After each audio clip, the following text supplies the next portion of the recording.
For the latest information regarding the COVID-19 pandemic in Cupertino, please visit cupertino.org/coronavirus. We will begin the press conference in English and American Sign Language. We will then transition into question and answer section. After that, we will move into statements from the podium in Spanish, Chinese, Tagalog, and Vietnamese. Without any further ado, I welcome to the podium Dr. Sara Cody.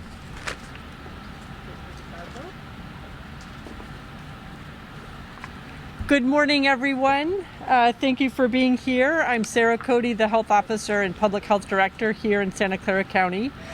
We're here today. We want to make an announcement and share with the public regarding what we're finding in terms of the variants of concern, the SARS-CoV-2 variants of concern. These are strains of the virus that have emerged in various places in the world, and we have now documented are circulating here in our county. So all three, or actually all four of the variants of concern as they've been defined by the Centers for Disease Control and Prevention are here in Santa Clara County. We've had the variant B117 from the United Kingdom circulating here for some time, and then the numbers reported to us are beginning to pick up. This variant it spreads more easily, it's more transmissible as compared to the regular SARS-CoV-2 virus. We also have had a handful of cases of the South African variant and one report of P1, which was the variant that was first identified both in Brazil and Japan. So this is important to know because we've documented them, the numbers are beginning to pick up, and right now we're in a race between the variants and the vaccine. We have some data regarding the variants and how effective the vaccine is, some but not all. But the top line message is you are far more protected if you're vaccinated than if you're not. And the more people that are vaccinated in our county and in our community, the safer we all are. So what does this mean? This means that we're back in a bit of a precarious place as far as our collective ability to curb this pandemic. It is spring. It is a beautiful day. We all have cabin fever. We all want to get out. We all want to get back to our lives. But we can't do that quite yet. We can't do that quite yet. So I'm calling on every one of us to continue to wear our masks whenever with anyone outside of our household. That includes people who are vaccinated. Okay? I also urge everyone, please don't travel unless you really have to. We're not quite there yet. We've got to give it just a little bit more time. Some people have to travel, go ahead, but wear your mask and make sure that when you come back to the county that you quarantine, that you stay away from others. So with that, I'm going to turn it over to Dr. Fenstersheib, who will give a quick update on the vaccine supply and vaccination here in our county.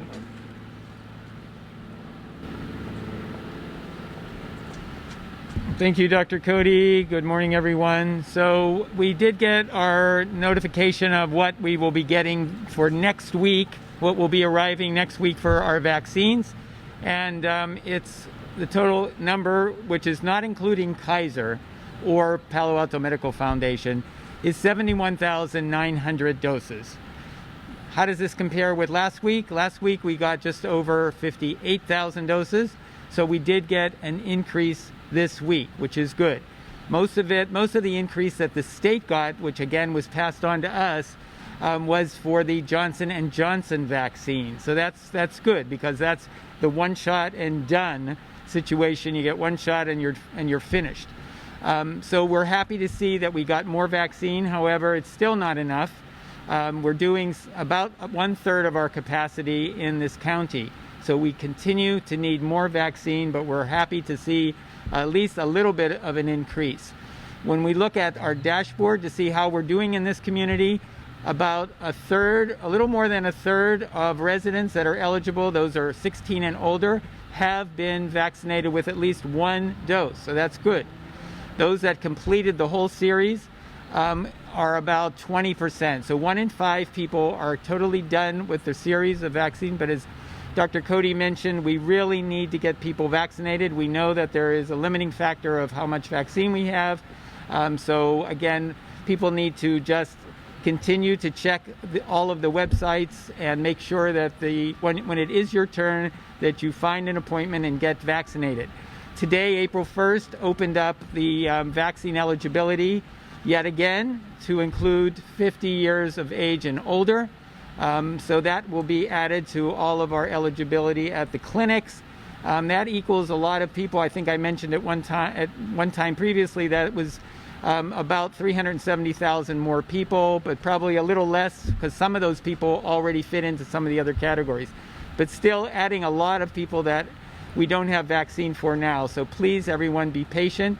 And as Dr. Cody said, please protect yourself, because we do not want the variants to cause a problem with people that have not yet been vaccinated, or even develop additional variants, because the more the vaccine, the more that the virus is allowed to replicate, the more chance there is for additional mutations and additional variants. So again, be patient, continue to check the website, our website, sccfreevax.org, and you'll find an appointment, hopefully, if not next week, in the next couple of weeks. We are told that the vaccine supply should increase by the middle or end of April and well into May for sure. Thank you. We'll now open up for questions in English. Please identify your questions for. We will call on everyone individually. We'll start with KCBS.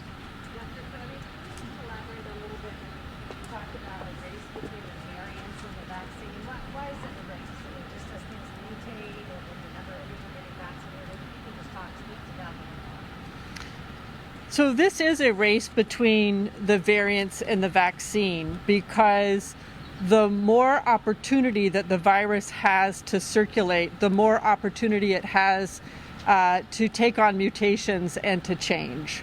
So we've already seen a few variants of concern emerge, and what we want to do is get our population here and really globally to get vaccinated as quickly as possible to reduce that opportunity.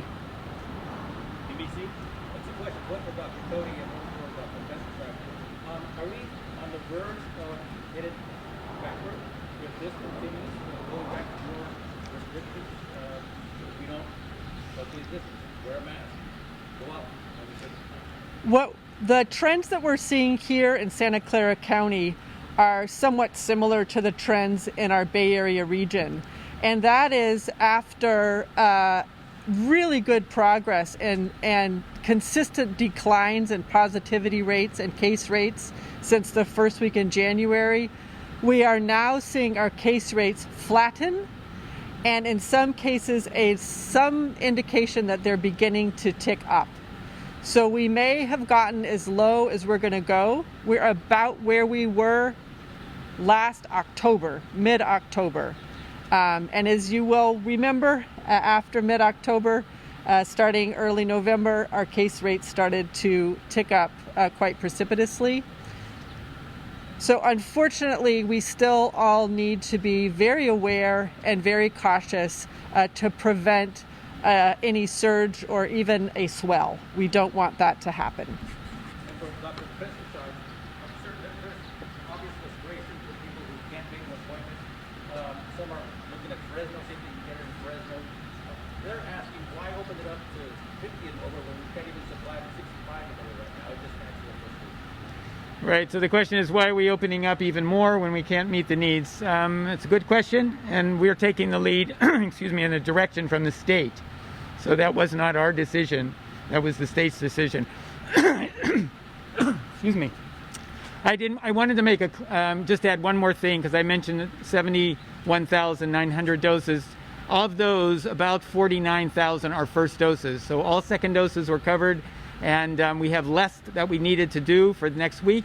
So there will be at least 49,000 doses of vaccine that will be opened up for appointments for next week, which is more than we've had in the past. And I wanted to make that very clear. Question for Dr. Cody. Can you tell us why you say it's important for people to wear masks when everyone's been vaccinated and groups of people that have been vaccinated, even if I guess it says that's different from the CDC guidance? So the question is, why is it important to wear a mask even if you've been vaccinated? The reason why it's important to keep wearing a mask is because not everyone has been vaccinated. The proportion of people who've been vaccinated is not near the level of herd immunity. So that's number one. Number two, while being vaccinated provides excellent protection against severe illness and death for those who are vaccinated, it's not 100%. No vaccine is. So wearing a mask gets you, really close to perfect protection. And it still protects others. While most people who are vaccinated, the evidence is that you're very unlikely to spread the virus, it's not zero. And given that these variants are spreading, we really want to do everything we can to keep them from spreading. And if everyone continues to wear their mask, that will really help these variants from getting a foothold. Thanks.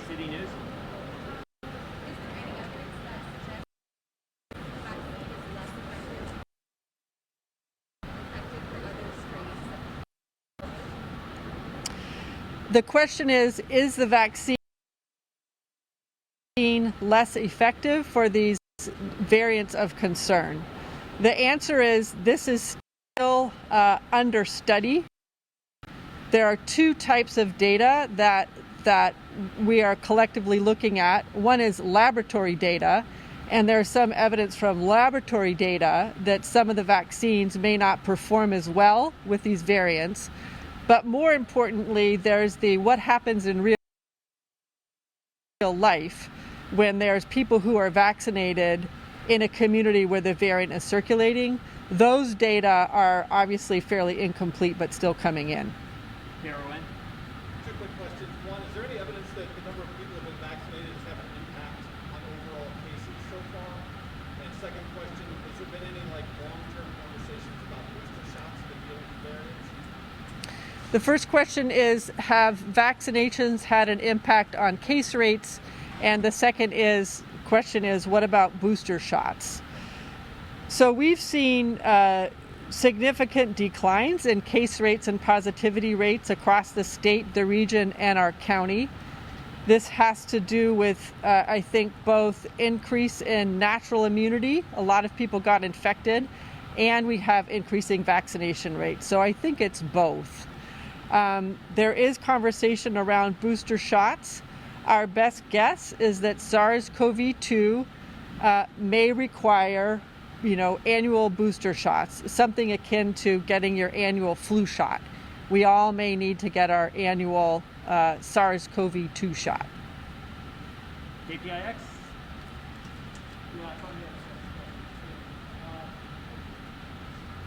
So this is a question for Dr. Cody. If one of the existing variants or one that emerges later kind of defeats the vaccine, aren't we essentially back at square one?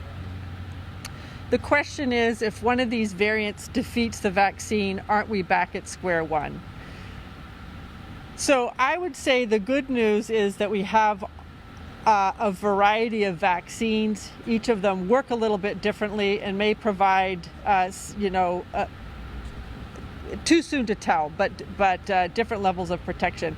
The key is, though, to overall tamp down the spread of the virus. And if we tamp down the spread of the virus, it will help everyone, right? It will help everyone. That's the key. Just a follow-up for Dr. Fenstersheib, if I could. So I was looking at basically a map of the Bay Area with vaccination rates by county. There are other counties led by Marin that have half of the folks that are already vaccinated. Why has there been such a lag in Santa Clara County relative to other counties in the area? So why is there what you observed as a lag in this county as opposed to some other counties? I don't think there is a lag. We are using all of the vaccine that we are allocated. So as I mentioned, we are only at 1/3 capacity. So as we get the vaccine, we are getting it out, at least the data looking at our county system, we are utilizing our capacity 99% of what the vaccine is allocated to our community. So it's not an issue here, it's an issue of what we receive. And we have a big population here, and we're also focusing on our equity and our underserved population. So we're using everything that we get. And as we get more, we'll increase it even more. I don't think there's been any suggestion that you're sitting on existing doses, but other counties are further ahead. I mean, what's the explanation? I think it's a supply issue. And so we're a county of nearly 2 million people, the largest in Northern California. And so the allocations are not going as far in our county as others. But again, as more is received, we will quickly increase that from that 35% on up and getting everyone done.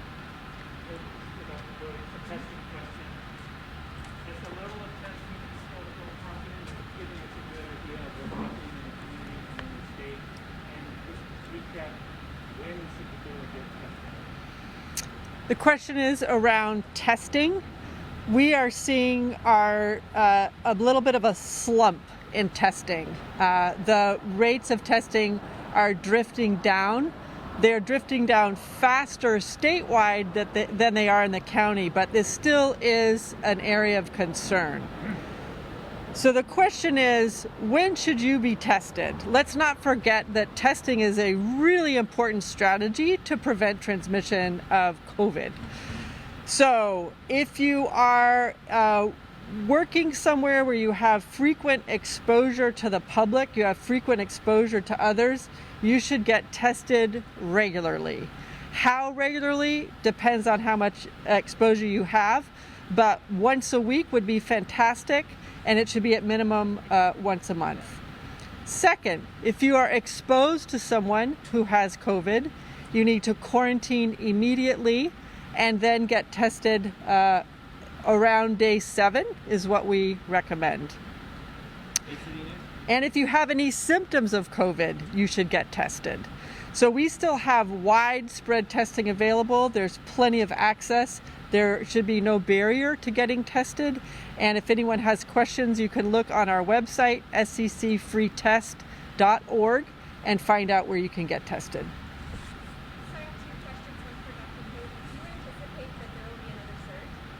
The question is, do I anticipate there will be another surge? Unfortunately, if we can't get more vaccine supply, and if we can't get continued adherence to behavior change like masks, we do anticipate that we'll have another surge. I would hope that it would be a swell, not a surge. I think vaccines are going to help, but we need more supply so we can get it out faster. And we need people to just hold on for a little bit longer. Keep wearing your mask, delay your travel, don't indoor dine, don't go to indoor bars, don't host an indoor gathering at your home. Even if it's allowed under the state rules, don't do it. It's not safe, not yet. I think of a surge as large and a swell as mild. And then last question for Dr. Fenstersheib. Do you think the county will reach its goal of vaccinating 85% of the county by August? So do I think the county will reach its goal of at least 85% by August? I do. I'm optimistic that the production numbers are going up. And again, the vaccine will be flowing probably to a lot of our local pharmacies, also directly from feds and to our federally qualified health centers also. So vaccines should be coming in from a number of places, and I think by the time we reach the midsummer, we'll be where we need to be. ATDU? What percentage of the Santa Clara County has been vaccinated? Right, so what percentage of Santa Clara County has been vaccinated? So we look at two things. We look at least one dose, and that for 16 years of age and older, those are the eligible criteria, and that is about 34%. So a third of our county that has had at least one dose. And if you look at how many of all of those of our entire county have completed the whole dose series, either 2 Moderna, 2 Pfizer, and 1 Johnson & Johnson, it's 20%. So 1 in 5 are totally completed in their dose. KRON? There was some reporting yesterday that Johnson & Johnson was having some disruptions in supply. Is that trickle down to us all here? Yeah, so is there a problem with the supply and production in Johnson & Johnson? We don't know that. The state did get a very large amount of Johnson & Johnson allocated for next week, over 500,000 doses.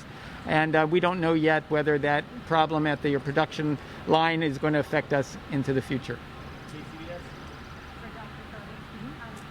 Doctor, the state hasn't changed anything in terms of the guidelines in regard to traveling yet, and yet travel is definitely ticking up. Can you just elaborate more on why people need to hold off?